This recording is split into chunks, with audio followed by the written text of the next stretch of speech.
안녕하세요. 오늘도 사연 살롱을 찾아주셔서 감사합니다.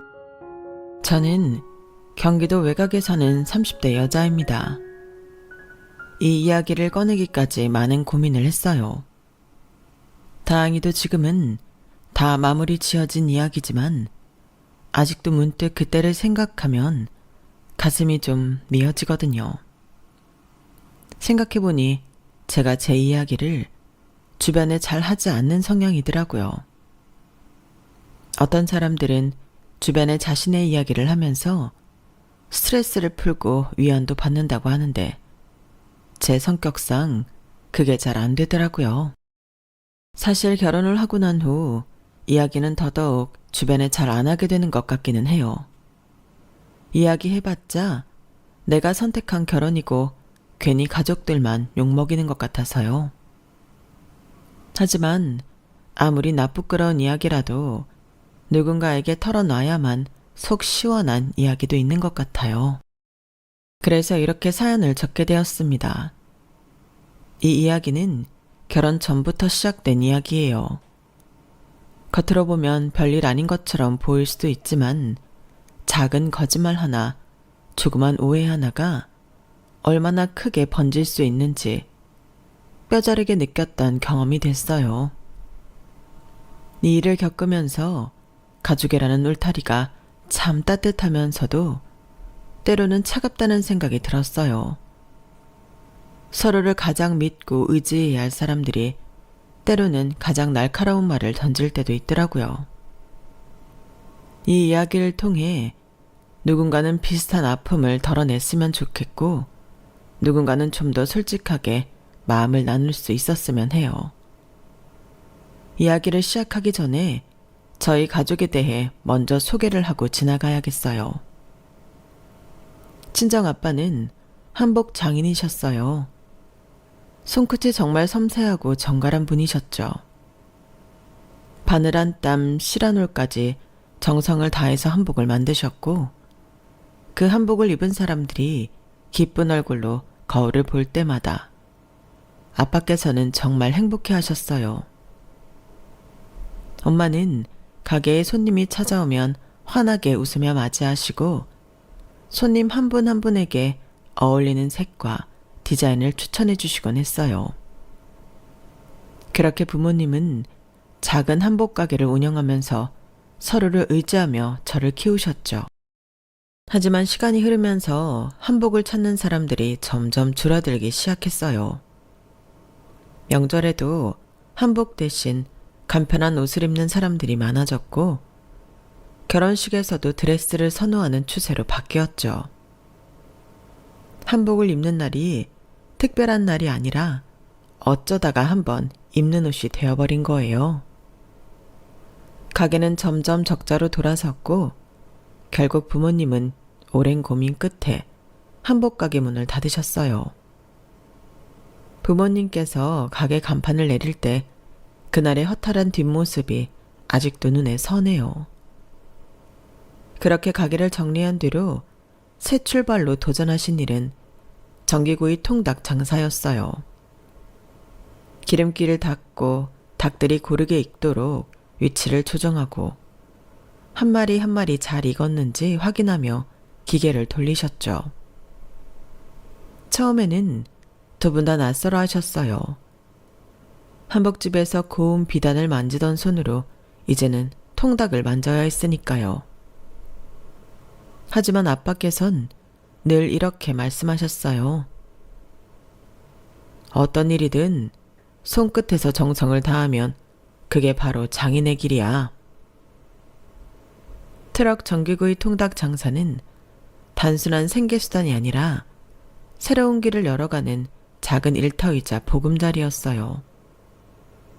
그렇게 한복 장인에서 저희 동네 전기구이 통닭 장인으로 새로운 타이틀을 얻게 되었죠.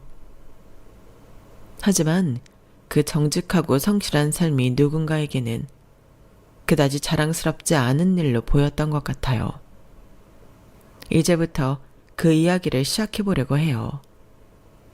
남편과의 첫 만남은 참 평범했어요. 누구나 한 번쯤 들어봤을 법한 이야기죠. 친구의 생일 모임이었어요. 사람들이 둘러앉아 술잔을 기울이며 이야기꽃을 피우고 있을 때 남편은 구석에서 조용히 웃고 있는 사람이었어요. 사실 첫눈에 반했다 이런 건 아니었어요.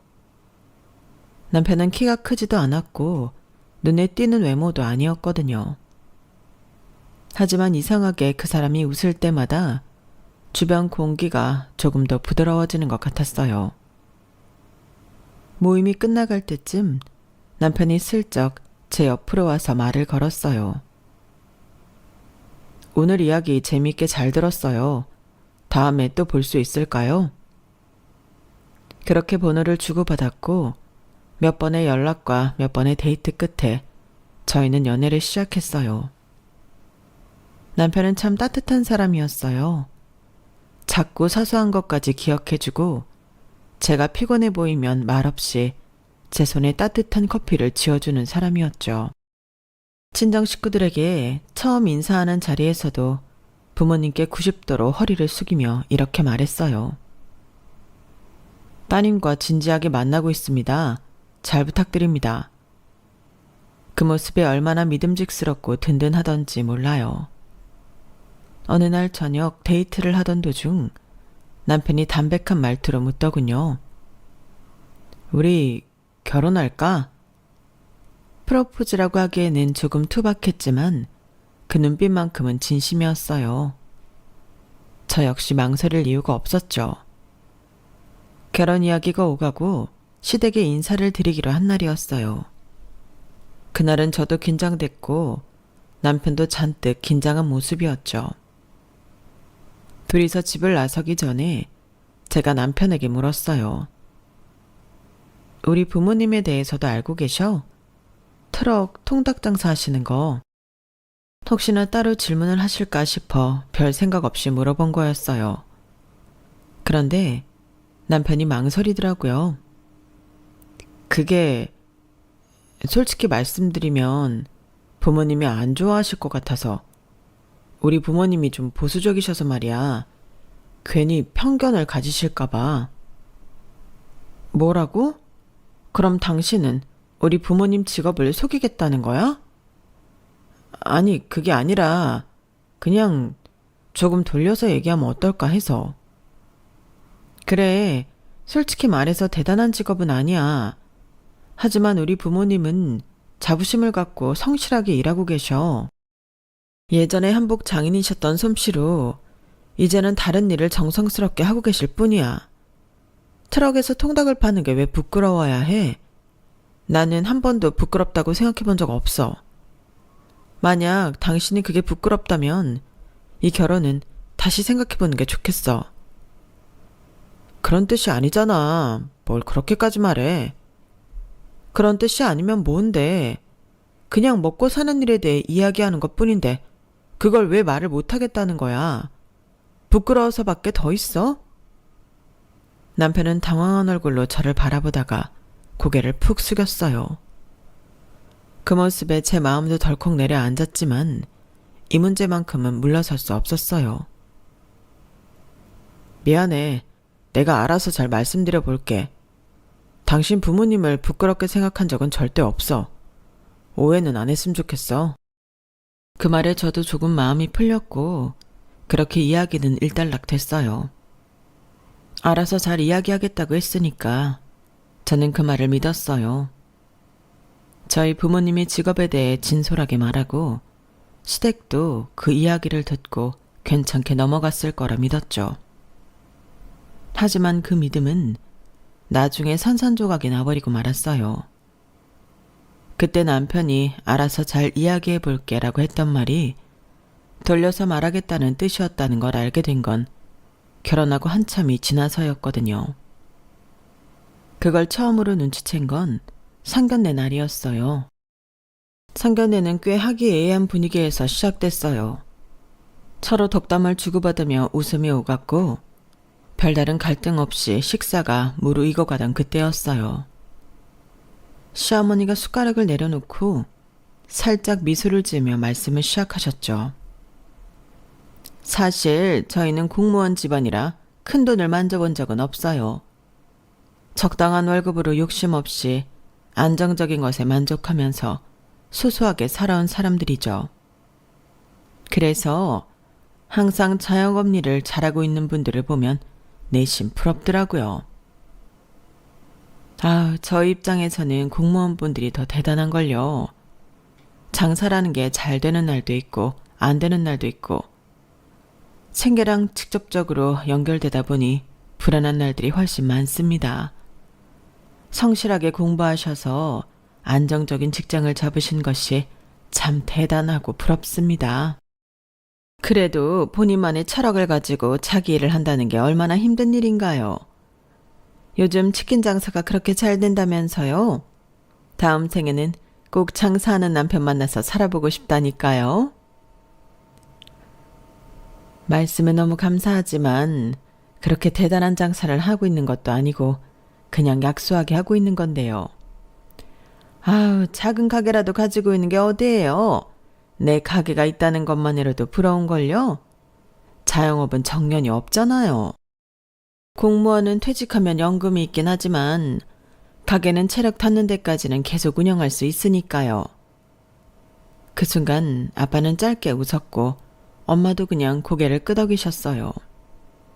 대화는 거기서 더 깊어지지 않았고 그날 상견례는 무사히 마무리됐죠. 그런데 집으로 돌아가는 길, 차 안에서 아빠께서 문득 말씀하셨어요. 근데 혹시 저쪽에서 우리가 진짜 가게를 가지고 있다고 생각하는 건 아니겠지? 트럭 통닭 장사를 가게라고 생각하는 건 아닐까? 괜히 오해하고 계신 건 아니겠지? 우리한테 치킨집 사장님 같은 이미지가 떠올랐나? 그 순간 제 가슴이 철렁 내려앉았어요. 하지만 고개를 저으며 안심시켜드렸죠. 아니에요. 예랑이가 알아서 잘 얘기했을 거예요. 걱정 마세요. 뭐하러 이런 걸 숨겼겠어요. 그렇게 말하면서도 마음 한구석에 불안함이 자리를 잡기 시작했어요. 혹시 그때 나에게 말한 것처럼 정말 다 솔직하게 이야기한 게 맞을까 하는 불안이었죠. 하지만 그때는 그 불안을 애써 흘러넘겼어요. 따로 물어볼까 생각은 했었지만 어련히 알아서 잘 말하지 않았겠나 싶은 마음 하나로 그날의 작은 의심을 덮어두었죠. 그렇게 별 탈 없이 결혼식은 진행이 되었어요. 결혼식 날은 정말 눈부시게 맑았어요. 친정 식구들도 정갈하게 차려입고 초대받은 하객들을 맞이하며 바쁘게 움직이셨죠. 신부 대기실에서 식장을 찾아준 하객들을 맞이하고 있던 중에 멀리서 시어머니의 목소리가 들려왔어요. 사돈 어르신, 오늘 손님이 꽤 많으실 것 같은데 생각보다 한산하네요. 다들 좀 늦으시나 보다. 장사하신다고 해서 직원들이랑 미리 우르르 와 있을 줄 알았거든요. 그게 저랑 이 사람, 그러니까 제 아내 둘이서만 운영하고 있어서요. 네? 두 분이서요? 아니, 그럼 안 힘드세요? 저녁 시간이라든지 가게가 잘 될 때는 사람 손이 꽤 많이 필요하지 않나요? 직원이 많이 필요한 환경은 아니다 보니 괜찮아요. 그 말을 끝으로 아빠는 살짝 뒤로 물러나 자리를 피하셨고 시어머니는 여전히 어딘가 의아하다는 표정으로 서 있었어요. 그 대화를 멀찍이서 듣고 있던 저는 순간 심장이 쿵 하고 내려앉았어요. 혹시 아직 우리 부모님의 일을 제대로 말씀드리지 않은 걸까? 별의별 생각이 다 들더군요. 하지만 그 생각은 오래가지 않았어요. 친구들이 환한 얼굴로 신부 대기실로 들어와서 저를 둘러싸고 칭찬을 쏟아냈거든요. 와, 역시 오늘의 주인공 진짜 예쁘다. 드레스가 너무 잘 어울려. 정말 공주님 같아. 그 순간 제 머릿속에 맴돌던 불안함은 말끔히 사라졌어요. 친구들의 말대로 그날의 주인공은 저였고 부모님도 남편도 모두 행복하게 웃고 있었으니까요. 결혼식은 무사히 끝났고 저희는 새 출발을 시작했어요. 처음엔 정말 행복했죠. 신혼집에서 남편과 함께하는 하루하루가 설렜고 양가 부모님들도 가끔 안부 전화를 주고받으며 큰 갈등 없이 잘 지냈어요. 하지만 작은 균열은 아주 사소한 순간에 드러나기 시작했어요. 결혼 후 첫 명절이었어요. 시댁에 인사드리러 가기 위해 남편과 함께 아침 일찍 출발했죠. 시어머니께서 저희를 반갑게 맞아주셨고 음식을 나르며 이런저런 이야기를 나누던 중에 슬쩍 말을 꺼내셨어요. 아가, 아버님은 가게가 명절 때도 문을 여시나? 치킨집은 명절이 대목이라고 하던데? 그 순간 숟가락을 든 손이 잠깐 굳었어요. 저는 애써 웃으며 대답했어요. 아, 명절에는 좀 쉬세요. 장사보다는 가족과 보내는 시간을 더 소중하게 생각하시거든요. 시어머니는 고개를 끄덕이며 미소 지었지만 그 눈빛은 어딘가 의아했어요. 그렇구나. 명절에는 손님이 정말 많다던데. 조금만 더 부지런히 하시면 가게를 하나 더 내실 수도 있을 텐데. 가게를 하나 더 낸다는 말이 머릿속을 맴돌았어요. 그 말은 부모님이 트럭에서 통닭을 파신다는 사실을 아직 모르고 있다는 뜻처럼 들렸죠. 시어머니는 그 말을 끝으로 다른 이야기로 넘어갔지만 제 머릿속에는 그 대화가 계속 맴돌았어요. 그런데 며칠 후 시어머니가 남편에게 전화를 거셨어요. 그런데 말이야, 며느리 친정아버님 가게가 어디에 있는지 좀 알려줄 수 있니? 나도 한번 찾아가 보고 싶어서. 그게 가게라고 하기엔 좀... 사실은 트럭에서 통닭을 파세요. 그리고 얼마 지나지 않아 시어머니는 직접 친정아버지의 통닭 트럭을 찾아가신 모양이었어요. 너 처음부터 나한테 사실대로 말했어야지. 나도 사람인데 이런 식으로 알게 되면 얼마나 황당한 줄 아니? 남편은 아무 말 없이 죄송하다고만 하더군요. 그 전화를 할 때는 제가 옆에 있어서 그때서야 저도 모든 걸 알게 되었어요. 설마 했던 일이 사실이 되니 그 순간 정말 배신감과 황당함에 눈물이 다 치솟더군요. 처음부터 솔직하게 말했으면 이런 일은 없었을 거야. 어머님이 저러시는 거 솔직히 속상하고 서운하지만 이해가 안 가는 것도 아니야. 그치만 우리 부모님이 왜 이런 일을 겪어야 해? 당신 우리 집이 부끄러웠어?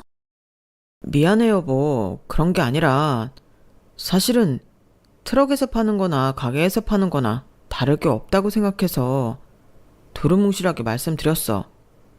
당신도 알잖아. 가게 하나 가지고 있는 거랑 길에서 닭 파는 거랑은 뭐 그런 걸 부끄러워한다고 하는 거야. 어디 가서 제대로 말하지도 못할 직업이라는 거잖아. 나는 아니야. 그런 게 부끄러웠으면 당신하고 결혼도 안 했겠지. 그냥 우리 집이 보수적이라서 말 못한 것뿐이야. 난 당신이랑 결혼 꼭 하고 싶었고 이런 걸로 괜한 꼬투리 잡히고 싶지 않아서 그랬어. 그래도 덕분에 우리 결혼까지는 편안하게 왔잖아. 남편의 변명은 정말 속상한 말투성이었지만 현실적으로 받아들이기엔 이해가 되었어요. 하지만 마음 한구석에 서운함이 내려앉는 건 저도 어쩔 수 없었죠. 제가 대답이 없자 그날 남편은 밤새도록 제 마음이 풀릴 때까지 사과를 하며 어르고 달랬고 다음날 또 그 다음날까지 틈만 나면 사과를 했어요. 그 진전성 어린 태도에야 겨우 용서할 수 있었어요. 하지만 우리 부부의 화해와는 별개로 시어머니가 아버지의 통닭 트럭을 다녀간 이후 시댁의 공기는 조금씩 달라지기 시작했어요. 겉으로는 별일 없다는 듯 평소처럼 대화를 나누고 웃었지만 그 속에 묘하게 가시가 돋아 있었죠. 하루는 시누이의 생일이었어요. 작은 선물과 함께 시누이에게 용돈을 준비했죠. 특별한 날이니까 예쁜 봉투에 현금을 담아서 건넸어요. 생일 축하드려요, 아가씨. 어머나, 뭐 이런 걸 다 잘 쓸게요. 감사해요. 신우이는 봉투를 열어보더니 현금을 슬쩍 꺼내 확인했어요. 그리고는 갑자기 코를 찡그리며 말했죠. 근데 이거 왜 이렇게 닭기름 냄새 같은 게 나지? 착각인가? 그 순간 시간이 멈춘 것 같았어요. 시어머니는 애써 다른 주제로 화제를 돌렸고 시아버지는 시선을 피한 채 텔레비전을 바라만 보고 있었어요. 남편도 못 들은 척 입을 꾹 다문 채 아무 말도 하지 않았어요. 뭐라 따지고 싶어도 벙쪄 있는 사이에 대화 주제가 금방 넘어가 버려서 미처 따지지도 못했죠. 신우이도 말 실수했겠거니 그날은 울컥하는 감정을 겨우 추스르고 좋게 생각하려고 노력했죠. 그런데 그게 실수가 아니었다는 건 바로 그 다음 만남부터 확실히 알게 됐어요. 명절 연휴 중 시댁 식구들이 모두 모여 식사를 준비하던 중이었어요. 시어머니가 갑자기 부엌에서 커다란 봉투를 꺼내오시더니 생닭 몇 마리를 꺼내셨습니다.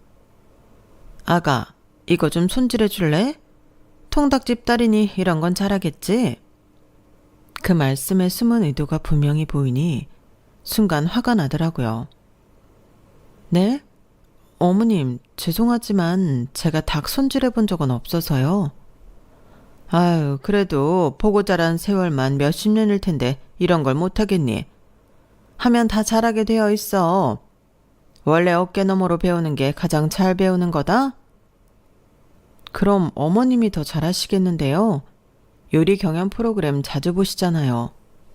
저희 부모님은 손질된 닭을 통으로 구워서 팔아서 따로 손질할 필요가 없으세요, 어머님. 어머님 하시는 거 보고 배우는 게 더 빠르겠어요. 참나, 얘. 내가 생닭은 좀 징그러워서 그래. 넌 그래도 생닭 보고 만지는 게 더 익숙할 거 아냐. 내가 닭 요리를 해먹고 싶어도 손질 때문에 잘 못 해먹어서 그러니 오늘은 네가 좀 해봐라. 그래도 유전이라는 게 있는데 네가 요리하면 더 나을 거 아니니? 그럼 어쩔 수 없겠는데요. 오늘은 남편한테 부탁할게요. 남편도 어머님 보시는 프로그램 자주 봐서 손질시키면 잘할 거예요. 그리고 요즘 누가 닭을 집에서 손질해 먹어요, 어머님. 다음에 닭 요리 드시고 싶으시면 손질된 닭으로 장 보시는 게 좋을 것 같아요. 그래, 엄마. 오늘은 그냥 제가 해볼게요. TV에서 하는 거 많이 봤어. 요즘은 인터넷 검색만 해도 하는 방법 잘 나오니까 내가 해볼게. 나는 생닭 별로 안 징그러워서. 고마워, 여보. 그럼 좀 부탁할게. 다행히 옆에서 대화를 듣고 있던 남편이 센스 좋게 끼어들어준 덕분에 손질을 피할 수 있었어요. 남편이 부엌에 들어가는 뒷모습을 보던 시어머니의 표정을 아직도 잊을 수가 없네요. 그날은 그렇게 잘 넘어갔지만 그건 시작에 불과했어요. 시댁에서는 틈만 나면 통닭 아니면 트럭 관련된 이야기를 엮어서 저에게 망신을 주려고 작정을 하더군요.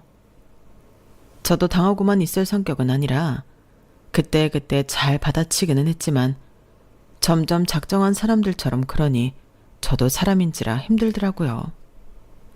가끔씩 친정 부모님이 제 안부를 물으실 때마다 복잡한 마음은 더욱 커져만 갔죠. 시댁에서 잘 해주시지? 힘들진 않지? 네, 다들 너무 잘해주세요. 걱정 마세요. 저 되게 잘 지내고 있어요. 다행이구나. 우린 혹시 네가 우리 때문에 시댁이랑 불편해졌을까봐 걱정이 돼서. 왜 그런 말씀을 하세요? 그런 거 전혀 없어요. 신경 쓰지 마세요, 엄마. 그래도 그날 사돈께서 많이 놀라신 것 같아서 자꾸 우리는 걱정이 되더라고.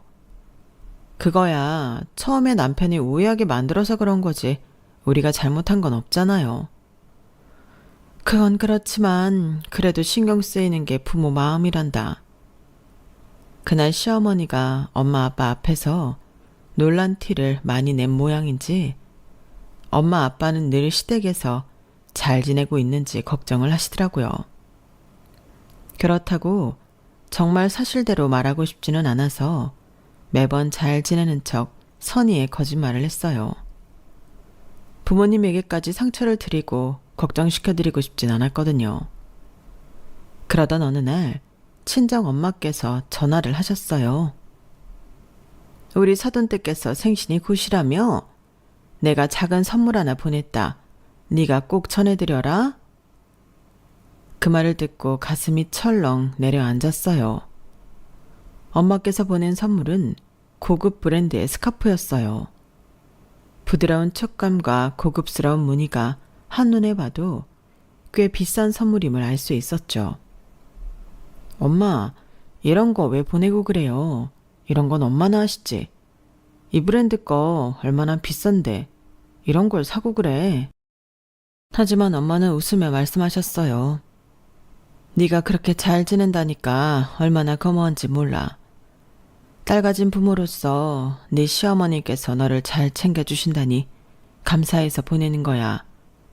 그러니 꼭 전해드려. 알겠지? 그 말을 듣는데 눈앞이 흐릿해졌어요. 엄마는 정말 진심이었거든요. 결국 저는 어머니의 부탁대로 그 스카프를 시어머니께 드렸어요. 마지막 건네는 순간까지도 그 좋은 선물을 드리기 싫어서 손이 다 떨리더군요. 어머니, 이거 친정엄마가 생신 선물로 보내셨어요. 저 잘 챙겨주셔서 고맙다고 꼭 전해달래요. 어머나 세상에, 이거 꽤 비싼 브랜드네? 뭘 또 이렇게까지 신경을 써주시고. 이게 다 통닭 몇십 마리짜리야? 어머님은 이런 선물에도 꼭 그놈의 통닭 이야기를 하셔야겠어요? 어머, 왜? 이게 다 통닭 열심히 구워서 버신 돈 아니니? 내가 틀린 말 한 건 아니잖아. 고마워서 그러지. 그 기름 냄새 나는 추운 곳에서 생고생해서 번 돈으로 이런 걸 다 사주시니. 정말로 고마우시면 그런 이야기는 안 하시는 게 맞죠. 정말 신경 써서 준비한 선물인데 어머님은 끝까지. 얘가 오늘따라 왜 이렇게 예민하게 굴어? 얘 좀 데리고 가라. 내가 없는 말 한 것도 아닌데 왜 이래? 나한테 명품 선물 주는 게 그렇게 아깝니? 엄마, 그만 좀 해요. 그렇게 좋은 선물 받으면서 하실 말씀은 아니죠. 당신도 그만해. 그날만큼은 적어도 어머님이 고마움을 표현하실 거라 생각해서 충격이 더 오래갔어요. 그래서인지 절 말린 남편마저 원망스럽더라고요. 당신은 그 상황에서 나를 왜 말려? 어머님이 하신 말씀이 농담으로 들려? 나도 매번 당황스러워서 어떻게 반응해야 할지 모르겠다. 장모님께서 신경 써서 주신 선물을 그렇게 대하실 줄은 나도 몰랐어. 내가 미안해 여보. 대신 사과할게.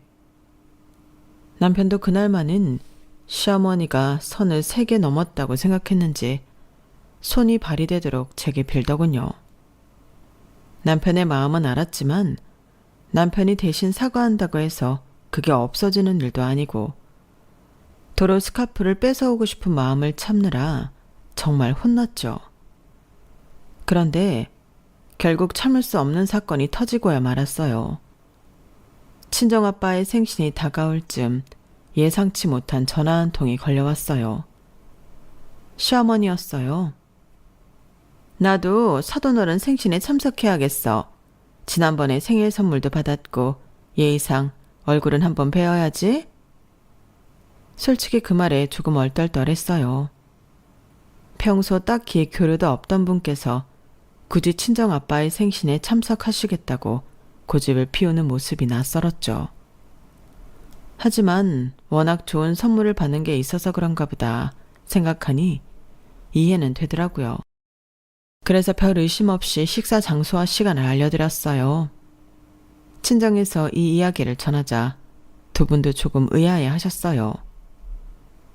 사돈댁이 우리 생일잔치에 오시겠다고?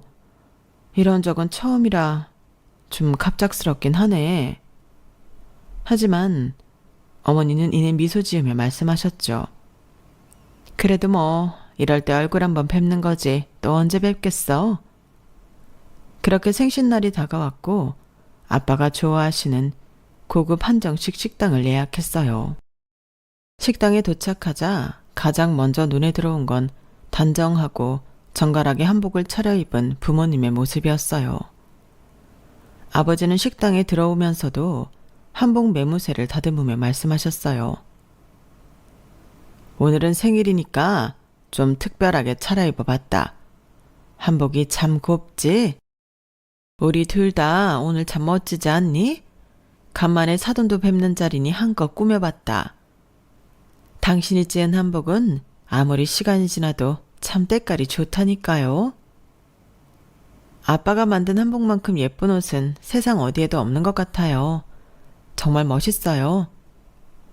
장인어른 장모님, 오늘 정말 화사하고 멋지십니다. 이런 한복은 정말 흔하지 않아요.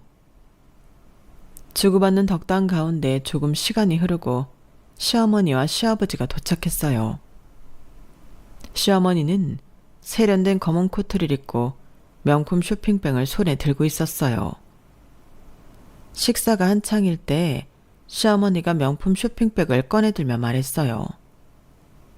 사돈어른 생신 축하드려요. 제가 작은 선물을 준비했어요.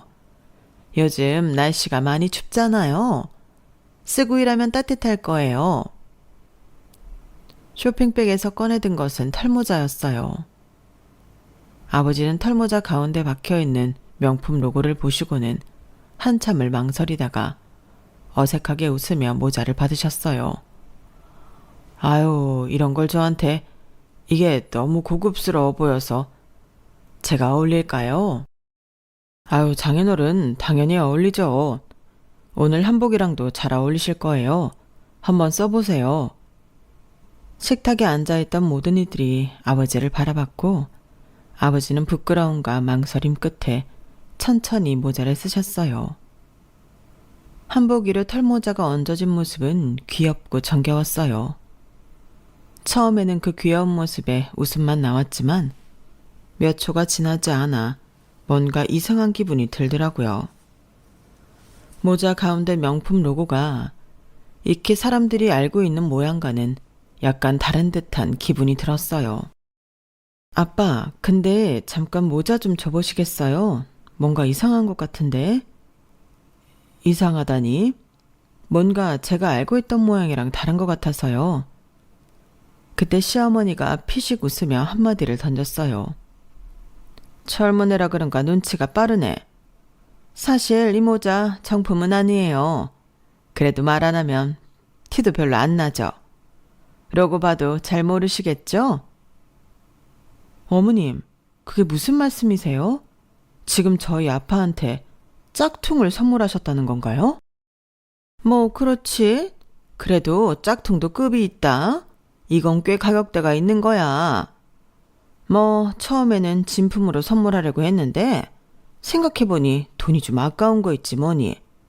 아무리 좋은 걸 선물해봤자 결국 일할 때 쓰면 통닭 냄새나 뵐 텐데 좋은 물건 다 버리지 않겠냐고요.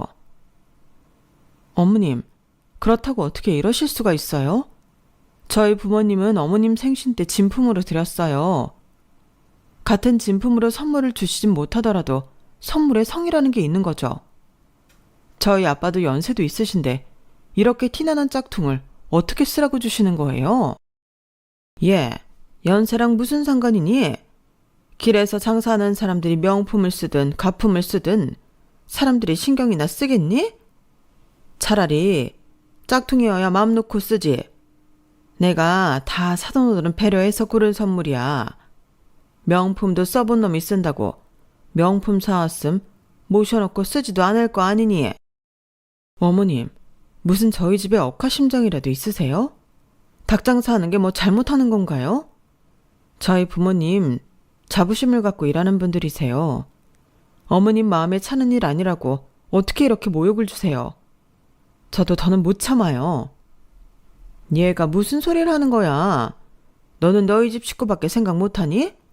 그렇게 생각하기 전에 가게 사장님인 줄 알았더니 내가 반대할까봐 깜빡 속이고 트럭 장사를 사장님으로 둔갑시킨 니네 집 수준을 생각해야지. 내 입장에서는 나도 사기당한 거야. 그 말에 친정아빠는 더 이상 참지 못하고 조용히 입을 열었어요. 사돈댁 그만하시죠. 우리 가족 그런 사람들 아닙니다. 하지만 시어머니는 아버지를 바라보며 또다시 쏘아붙였어요. 아유, 이 냄새 좀 봐요. 통닭 냄새. 아무리 한복을 곱게 차려입어도 이 냄새는 지워지지가 않네 정말. 내가 이 결혼 처음부터 끝까지 이 집안에 속기만 한 거 생각하면 아주 지긋지긋해요. 그러더니 식탁 위에 있던 소주병을 들어 아버지의 한복 위로 그대로 부어버렸어요. 소주는 한복자락을 타고 흘러내렸고 아버지는 한참 동안 한복을 내려다보다가 천천히 숨을 내쉬었어요. 어머니는 얼굴을 감싸쥐고 고개를 숙인 채 울음을 삼키고 있었어요. 그 순간 남편이 벌떡 일어나 시어머니를 향해 소리쳤어요. 엄마, 지금 뭐 하는 거야? 대체 왜 이렇게까지 하는 거야? 다 말했잖아요. 장인어른이 속인 게 아니라 내가 말 못한 거라고. 왜 이렇게 받아들이질 않아? 아빠는 뭐해? 엄마를 말리지 않고. 그래도 우리 입장에선 곤란한 게 맞다. 너희 엄마 저러는 것도 이해 못할 일은 아니야. 우리 집은 뭐가 그렇게 잘났다고 사람을 이렇게 모욕해? 그리 잘났으면 이 사람이 준 아파트에서 살지 마세요. 남편의 역정에 시어머니는 더 이상 아무 말도 하지 못했고 친정 부모님도 놀란 눈으로 절 바라보시더군요. 남편이 말한 아파트는 원래 제가 모은 돈과 부모님께서 제 결혼 자금으로 어렸을 때부터 마련해 주신 돈을 합쳐서 산 작은 아파트였어요. 젊은 시절 투자 목적으로 산 집이었는데 주변이 개발되며 집값이 많이 오르고 위치 좋고 살기 좋은 동네라 실은 신혼 때 저희가 들어가려던 집이었어요. 하지만 저희 부부는 직장 위치 문제로 그 집에 들어가지 않고 세를 주고 있었는데 시부모님께서 살던 집 계약이 끝나고 마땅히 이사갈 곳도 비싼 세를 내며 서울에 계시기도 녹록치 않아 보여 고민 끝에 괜찮은 집을 구하실 때까지 저희 집에서 세를 덜 내고 살 수 있게끔 도와드렸거든요. 저희 부모님께는 비밀로 하고 남편하고만 상의해서 해드린 일이라 놀라실 만도 했어요. 시부모님은 시간이 지나 그걸 당연하게 여기고 계셨는지 심하게 당황하시더군요. 그날의 식사 자리는 그렇게 당혹스러움과 어색함 속에 끝났어요. 식당에서 나와 집으로 돌아오는 길은 침묵뿐이었어요. 집에 도착했을 때쯤에야 엄마께서 아직도 떨리는 목소리로 말씀하셨어요. 너희 둘은 너무 신경 쓰지 말아라. 우리는 괜찮으니까. 이런 일은 누구의 탓도 아니야. 알지? 남편은 문을 열고 집에 들어서자마자 말없이 무릎을 꿇었습니다. 죄송합니다. 정말 죄송합니다. 아버지는 깜짝 놀라며 자리에서 일어서려 했고 어머니는 손을 모은 채 울먹이셨어요. 윤서방, 왜 일어나? 일어나게나. 왜 무릎을 꿇고 그래? 다 제 잘못입니다. 처음부터 어머니께 사실대로 말씀드리지 못한 것도 식당에서 벌어진 일도 모든 게 제 책임입니다. 장모님, 장인어른, 제가 잘못했습니다. 이복의 윤서방, 이건 무릎 꿇을 일이 아니야. 자네 어머니께서 그분이 좀 우리 같은 직업을 가진 사람들에게 오해를 한 거겠지. 자식이 더 좋은 집안에 결혼하길 바라는 마음 나도 같은 부모로서 잘 알고 있네. 자네가 잘못한 게 아니니 그렇게까지 사과할 것 없어. 아니에요. 더 이상은 장인 장모님께서 저희 집에 베풀던 따뜻한 배려를 이런 식으로 갚을 수는 없습니다. 저희가 잘 이야기해서 다시는 이런 일 없도록 마무리 짓겠습니다. 그 말에 부모님은 더 이상 아무 말도 하지 못하고 남편의 손을 꼭 잡고 눈물을 흘렸어요. 당신한테도 정말 미안해. 처음부터 솔직하게 말했어야 했는데 더 이상 엄마가 장인 장모님을 모욕하는 걸 두고 볼 수 없어. 두 분께서 나한테 얼마나 따뜻하게 대해주셨는데 이건 당신을 봐서라도 더 이상은 안 돼. 우리 가정을 지키기 위한 최소한의 선이야. 그날 밤 저희는 오랜 시간 이야기를 나눴어요. 남편은 후회와 미안함이 가득한 얼굴로 사과를 했고 저는 그 사과를 받아주었죠. 남편과는 화해를 했지만 남편 말대로 저도 친정 부모님 생신날이 있었던 일은 절대 용서를 못하겠더라고요. 가장 행복해야 할 날 그렇게 대놓고 모욕을 주고 무시를 했으니 저희 부모님 심정은 도대체 어떠셨을까요? 남편의 사과와는 별개로 그 생각만 하면 정말 가슴이 끓어오를 듯 화가 나서 견딜 수가 없었어요. 남편도 흥분해서 본인이 나서겠다고 하는 걸 말리느라 혼났어요. 이 일은 저희 집 문제인 만큼 제가 직접 해결하고 싶었거든요. 당신은 가만히 있어. 정말로 우리 집에 미안한 마음이 있다면 내가 시댁에 무슨 말을 하고 무슨 짓을 하든 묵묵히 협조해. 난 그거면 돼. 남편에게 단단히 선포를 한 뒤 저는 시댁에 처음 저희 집에 들어오실 때 작성해뒀던 계약서 서본을 보냈어요. 얼마 지나지 않아 계약서를 받아본 어머님께서 전화가 오더군요. 너 이걸 왜 보낸 거니? 무슨 뜻이야? 무슨 뜻이긴요, 어머님. 내용 잘 읽어보셨죠? 임대 기간이 한참 지난 거요. 그런데 이게 다 무슨 소용인데? 어차피 이거야 형식적으로 작성한 거고 편한 대로 쭉 쓰려고 한 건 너잖아? 말씀은 바로 하셔야죠. 괜찮은지 구하실 때까지 사시라고 배려해드린 거지.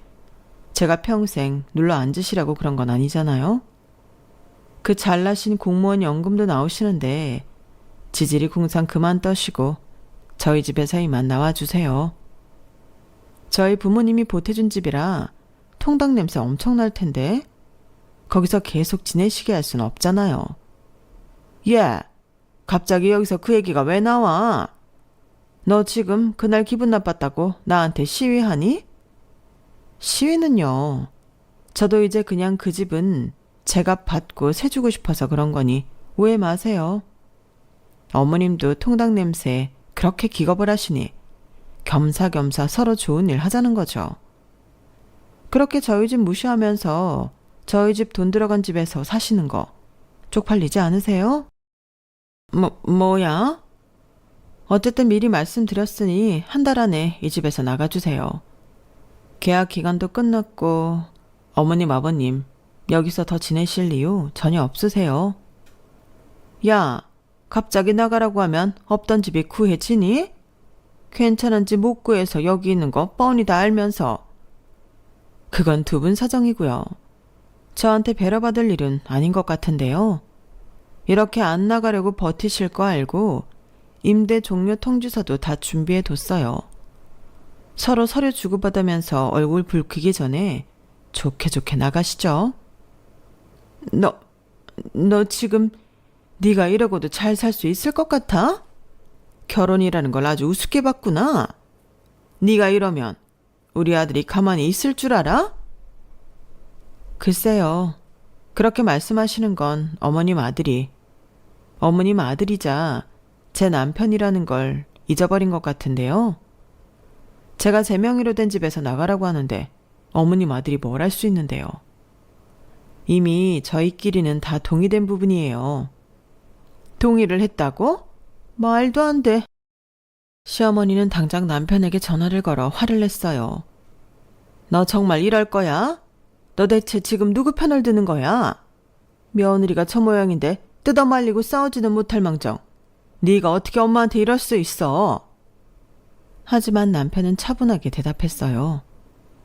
엄마, 이건 단순한 감정 싸움이 아니야. 저도 가족을 지키기 위해 이 선택을 한 거예요. 그러게, 처음부터 서로 존중했으면 여기까진 안 왔을 거잖아요. 제가 어떻게 엄마 편을 들겠어요? 그렇게 남편은 한치의 흔들림도 없이 단호한 태도를 유지했어요. 그로부터 얼마 지나지 않아 시어머니는 저에게 전화를 걸어왔어요. 아가, 제발 좀 다시 생각해 주렴. 내가 잘못했다. 그렇다고 세상에 오갈 것 없는 시부모를 이렇게까지 몰아붙이면 어떡하니? 어머님, 이건 제가 용서한다고 끝날 문제가 아니에요. 정말 잘못을 뉘우치신다면 저희 부모님께 진심으로 사과해 주세요. 시어머니는 차마 입이 안 떨어지시는지 한참 동안 말이 없었어요. 어머님, 아버님, 아버지가 입고 계셨던 한복이 어떤 의미인지 아세요? 저희 아버지는 한복 장인이셨어요. 한 벌 한 벌 정성을 다해 바느질하시고 그 옷에 평생을 바치셨죠. 저희 아버지에게 한복은 단순한 옷이 아니라 자존심이었어요. 그날 어머님이 부어버린 소주는 한복에 묻은 게 아니라 제 아버지의 자존심을 짓밟는 거예요. 그날 일이 얼마나 큰 상처였는지 진심으로 아시겠다면 저희 부모님께 진심 어린 사과를 해주세요. 그로부터 며칠 후 시부모님은 친정 부모님을 찾아왔어요. 두 분께서는 저희 부모님을 보자 차마 눈을 마주칠 수 없었는지 정중히 고개를 숙였어요. 사돈어른, 제가 너무 큰 잘못을 저질렀습니다. 그날 했던 말과 행동 다 후회하고 있습니다. 용서해 주세요. 시부모님께서는 나름대로 진심 어린 사과를 한 것 같았지만 저희 부모님의 반응은 떨떠름했어요. 그날의 무례한 행동을 씻어낼 수 있을 만큼 와닿는 사과라고는 생각이 들지 않았거든요. 제가 생각해도 그랬어요. 지금이야 당장 집에서 쫓겨날 위기에 놓였으니 이렇게 하는 거고, 다시 안정이 되면 속으로라도 우리 집안을 무시하고 업신여길 게 뻔해 보였거든요. 저희 부모님은 마음이 약해 표면적으로는 사과를 받아주시고 끝났지만 저는 아니었어요. 시부모님께서 저희 집에 사과를 오고 나서도 제 마음은 변함이 없었어요. 그건 그거고 더 이상 시부모님께 경제적인 혜택을 누리게 하고 싶진 않았거든요. 제가 한 달 뒤 임대 종료 통지서를 보내자 시어머니께서는 서슬퍼런 얼굴로 저희 집에 찾아오셨어요. 너 이걸 왜 보낸 거냐? 이야기 다 잘 됐잖아. 다 사과하고 마무리 잘 했잖아. 그건 어머님 생각이시죠. 저희 부모님은 어머님을 용서하셨을 몰라도 전 아니에요. 아빠 생신날 아끼던 한복에 소주를 부어버린 어머님 모습을 제가 어떻게 잊겠어요. 아직도 소주병이나 털모자를 보면 그날 생각이 치가 떨려요.